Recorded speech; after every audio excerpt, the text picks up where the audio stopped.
नाम को मौला अली कहते हैं। मेरे नबी ने सलाम फेरा, मुसल्ले से उठे, हजरत अली के कांधे पे हाथ रखा, मस्जिद से बाहर निकले। हजरत अली हुजूर के पीछे पीछे,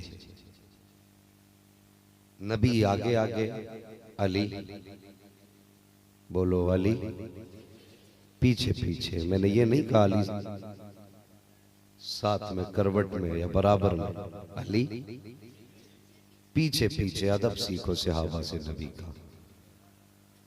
अली पीछे पीछे।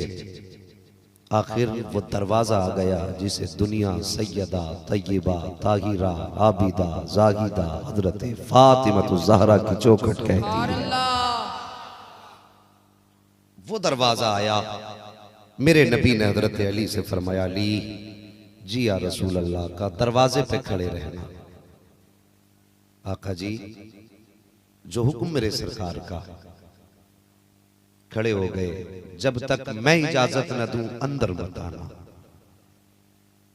और तुम ही क्या अली, मुझे ढूंढते ढूंढते मेरे जानिसार इस चौखट तक आएंगे, किसी को अंदर आने की इजाजत भी न देना।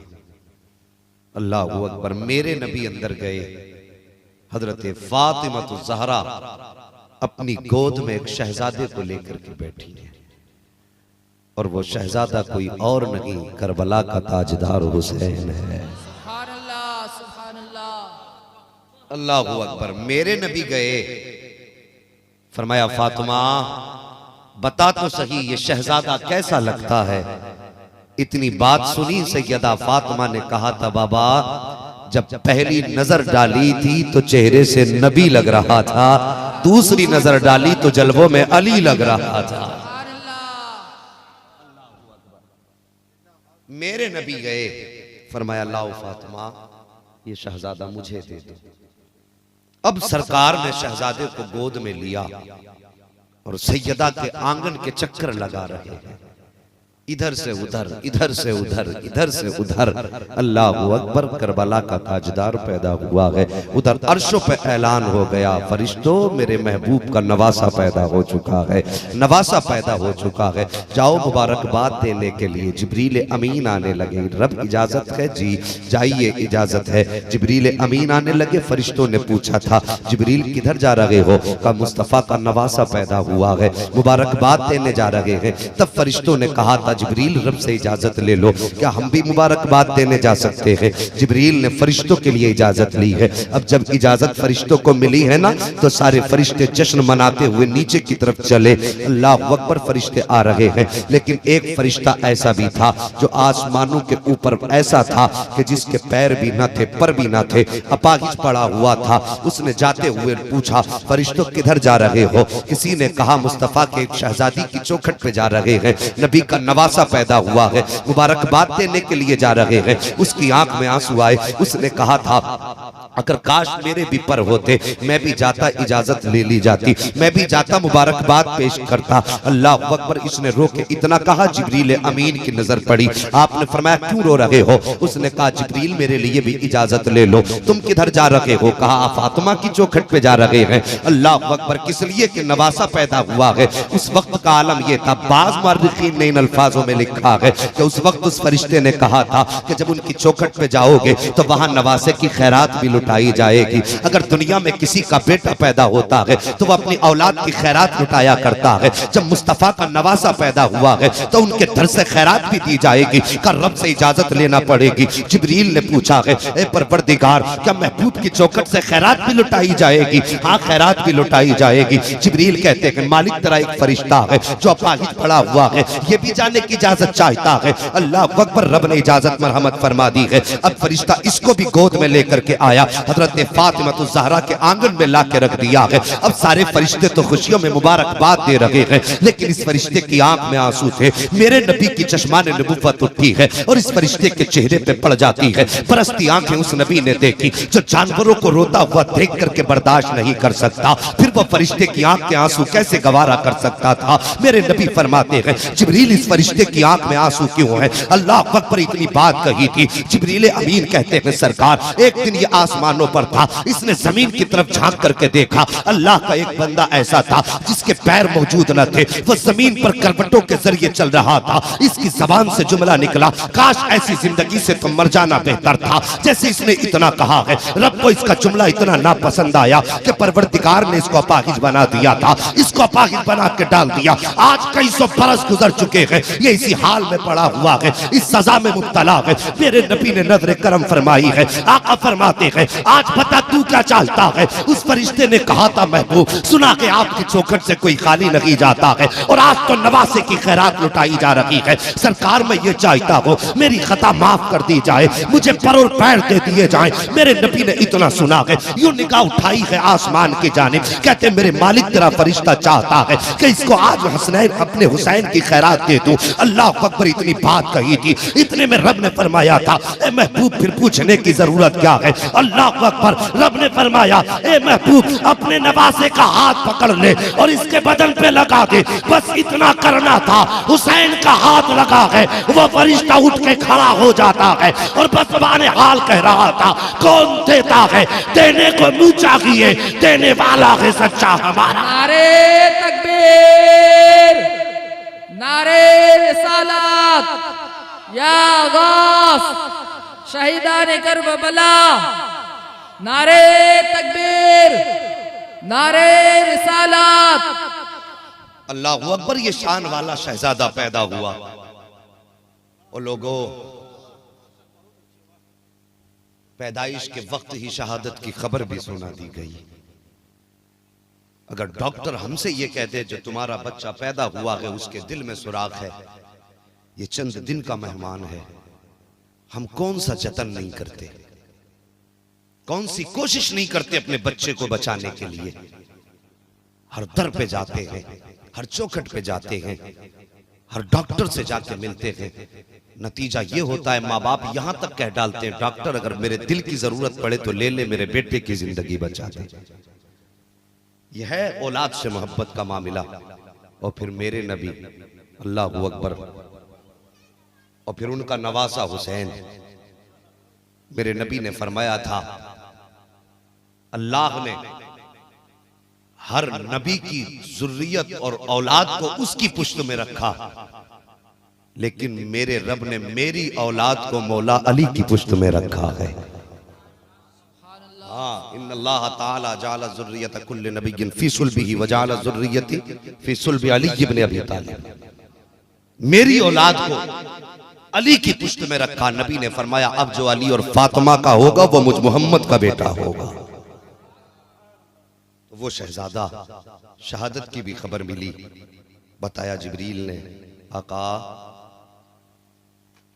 नवासा शहीद होगा और आपकी उम्मत शहीद करेगी।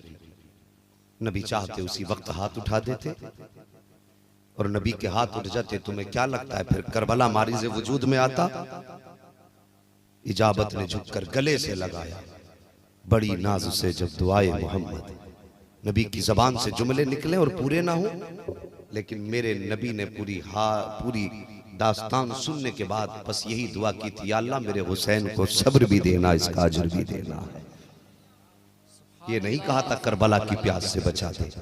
अल्लाह अकबर। फिर मेरे सरकार ने बड़े प्यार से शहजादों को अपने पास रखा, बड़ी मोहब्बतों से परवरिश करते रहे सरकार। कभी गोद में, कभी कांधे पर। हद हो गई, नबी सजदे में, हुसैन पीठ पे। और शहजादों के लिए मेरे मुस्तफा ने सजदे लंबे कर दिए। कितनी मोहब्बत रही होगी मेरे नबी को शहजादों से। हद हो गई, सजदा लंबा कर दिया। मुफस्सिरीन ने यहां तक बयान फरमाया इतनी देर हुसैन नाना के कांधे पे रहे जितनी देर में मेरे नबी ने 72 मरतबा तस्बीह पढ़ी थी। 72 मरतबा तस्बीह पढ़ी। अल्लाह अकबर। और फिर घराना देखो, परवरिश हुई। अल्लाह अकबर, बच्चों की परवरिश।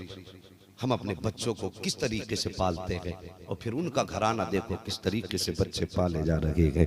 अल्लाह अकबर। तवज्जो करना जरा मेरी तरफ। मेरे नबी ने जब बेटी को रुखसत फरमाया था तो हजरत अली के घर जाते वक्त मेरे नबी ने बेटी से कहा था, फातिमा अली से कभी ऐसा सवाल मत कर देना जिसे पूरा करने में अली को तकलीफ महसूस हो। मेरे अली से ऐसी अपनी फरमाइश मत कर देना जो फरमाइश मेरा अली पूरी ना कर सके। अल्लाह अकबर। ये कह के बेटी को रुखसत किया था और फिर बेटी की फरमा बरदारी देखिए। सैयदा फातिमा आई निकाह के बाद, रुखसती के बाद जब आई 3 दिन के बाद हजरत अली की निगाह सैयदा के चेहरे पे पड़ी। कहने लगे, फातिमा क्या बात तुम्हारे चेहरे पे जर्दी छा गई है, तबीयत तो ठीक है ना? हजरत फातिमा कहती है, हाँ अली तबीयत तो ठीक है। कहा फिर बताओ चेहरे पे ये कमजोरी के आसार कैसे हैं? इतनी बात कही थी, सैयदा फातिमा की गर्दन झुकी। कहने लगे, अली पूछ रहे हो, नाराजी के डर से बता रही हूँ, मैंने 3 दिन से आज 3 दिन हो गए एक लुकमा नहीं खाया है, ना खाने की वजह से ये कमजोरी है। हजरत अली फरमाते, फातिमा क्यों नहीं खाया? कहा अली तुम्हारे घर पे मुझे नजर नहीं आया और तुमसे मैंने सवाल नहीं किया था।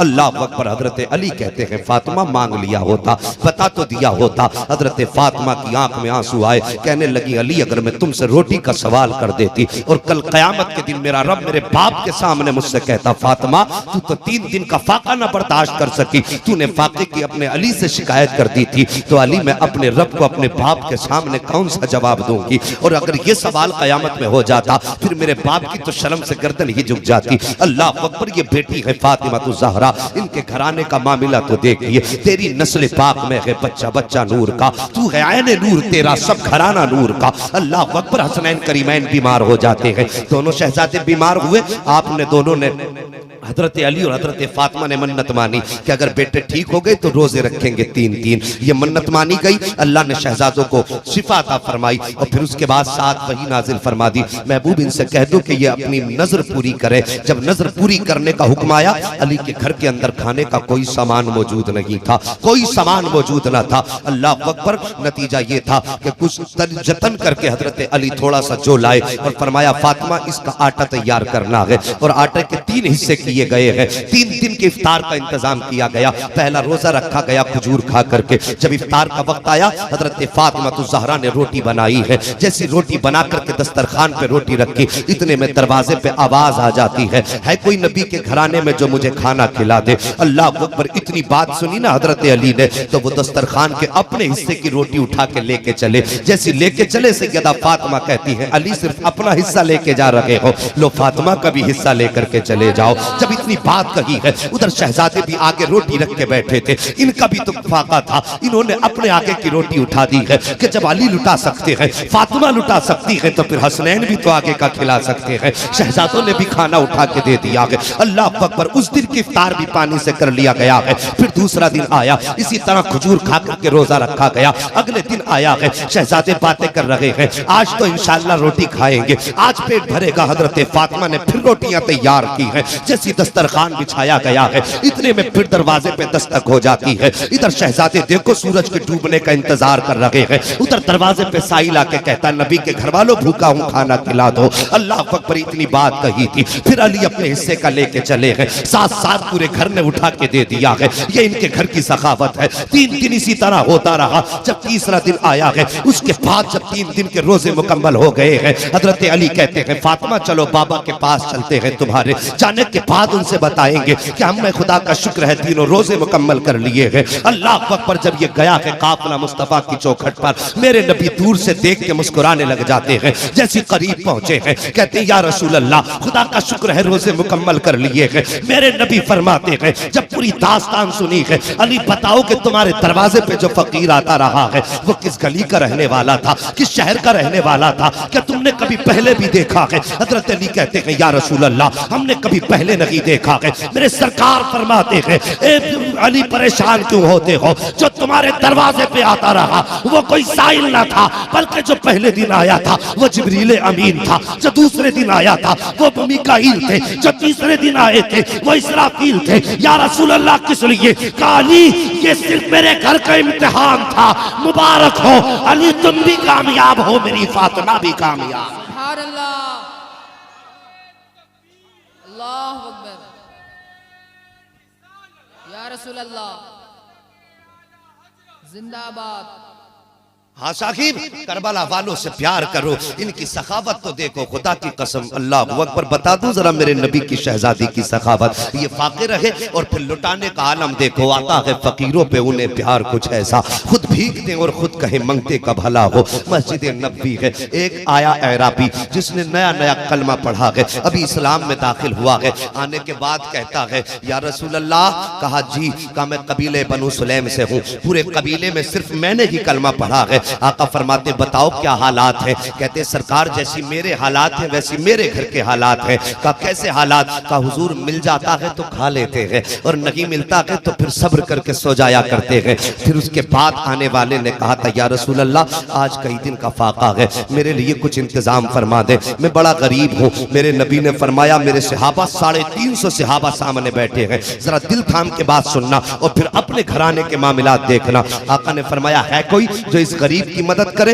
हजरत उस्मान इब्ने अफ्फान खड़े हुए, कहते सरकार सवारी मैं दे देता हूँ। दूसरे सहाबी खड़े हुए, कहते हुजूर कपड़ा मैं दे देता हूँ। इसने इतना सुना, कहता हुजूर कपड़ा और सवारी तो बात की बात है, पेट में भूख की वजह से दर्द हो रहा है, सरकार हो सके तो मेरे लिए रोटी का इंतजाम कर दे। मेरे नबी मिंबर पे खड़े हैं और उसके बाद 350 सहाबा का चेहरा देखा और उसके बाद फरमाया था है कोई जो इसे दो रोटी का इंतजाम करके दे दे। 350 सहाबा सामने बैठे हैं, सबकी गर्दनें झुक जाती हैं, आंखें बरसने लग जाती हैं, कोई नहीं उठा है। मेरे नबी ने फिर फरमाया क्या तुम में से किसी के पास तो रोटियों का इंतजाम नहीं है? सहाबा हिचकी भर के रो रहे हैं लेकिन कोई नहीं उठा है। जब तीसरी मर्तबा नबी ने फरमाया था क्या मेरे दरवाजे पे आया हुआ मेहमान बगैर खाए वापस चला जाएगा? इतना सुनना था सलमान फारसी उठ के खड़े हो जाते हैं, कहते सरकार हमारे माँ बाप आप पे कुर्बान हो जाए। या रसूल अल्लाह, ये 350 सहाबा है, इनमें से कोई ऐसा है जिसके घर 3 दिन का फाका है, कोई ऐसा है जिसके घर 2 दिन का फाका है, कोई ऐसा जिसके घर 4 दिन का फाका है।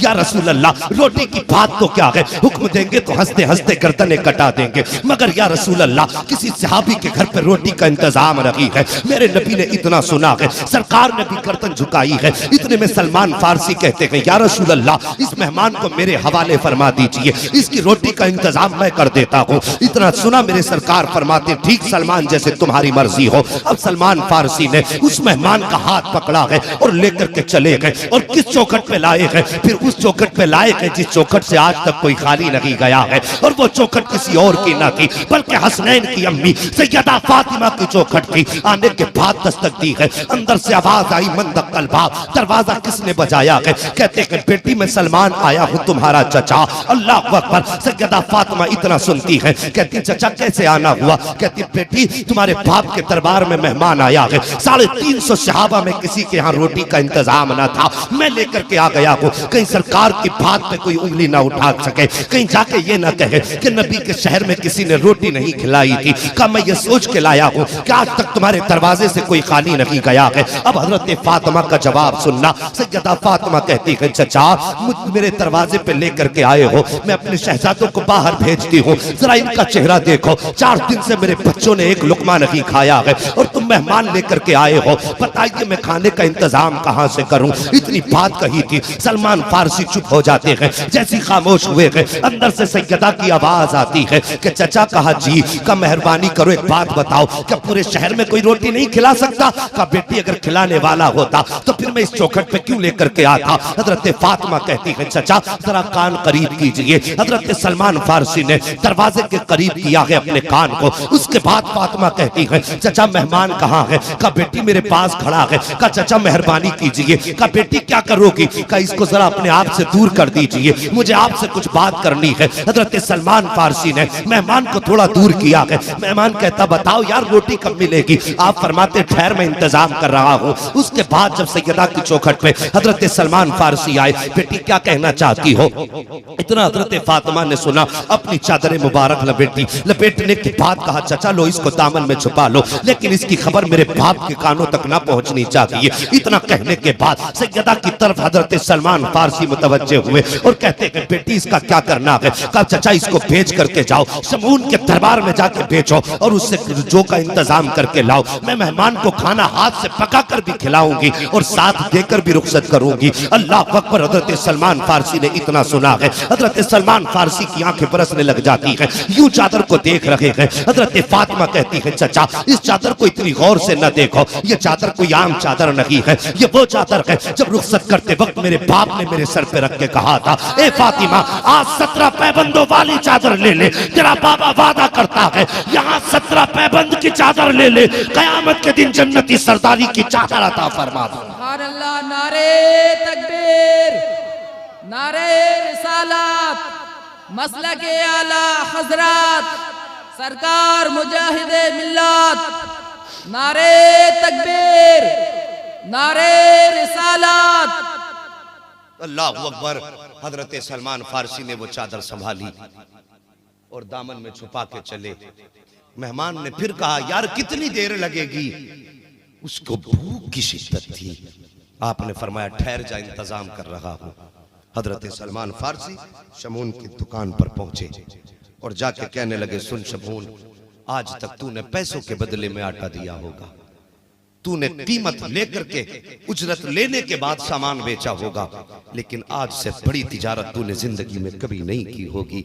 शमून ने कहा, कहना क्या चाहते हो? हजरत सलमान फारसी ने यूं चादर आगे बढ़ाई, कहने लगे, ले ये चादर ले ले, इसके बदले में तू हमें थोड़ा सा आटा या जो दे दे। उसने कहा, ये चादर कैसी है? जैसी उसने कहा ना ये चादर कैसी है, सलमान फारसी की आंखें बरसने लग जाती हैं। आंखें बरसी और रोक के कहते, नादान तू नहीं जानता है, आज नबी की चौखट पे एक मेहमान भूखा आ गया है, पूरे मदीने में किसी के पास खिलाने के लिए रोटी न थी, मैं उस मेहमान को नबी की बेटी के घर लेकर के आ गया, और नबी की बेटी के घर भी कई दिन का फाका था, कई दिन से चूल्हे में इनके भी आग नहीं जली है, लेकिन जब मेहमान आया है तो नबी की बेटी ने अपनी चादर उतार के दे दी है, और इसलिए दी है कि इसको बेच करके मेहमान का पेट भरा दिया जाए। इतना सुनना था, शमून के हाथ से तराजू का डंडा छूट जाता है, हाथ कांपे का ठहर जाइए। अंदर गया, एक किताब के कुछ वर्के उठा के लाया और उन किताब के वर्कों को पढ़ा, और पढ़ने के बाद उसने रखा उठा करके, फिर थोड़ा सा आटा और जो कहा जितना चाहो ले लो, और ले जाकर के नबी की बेटी के कदमों में जाके डाल दो।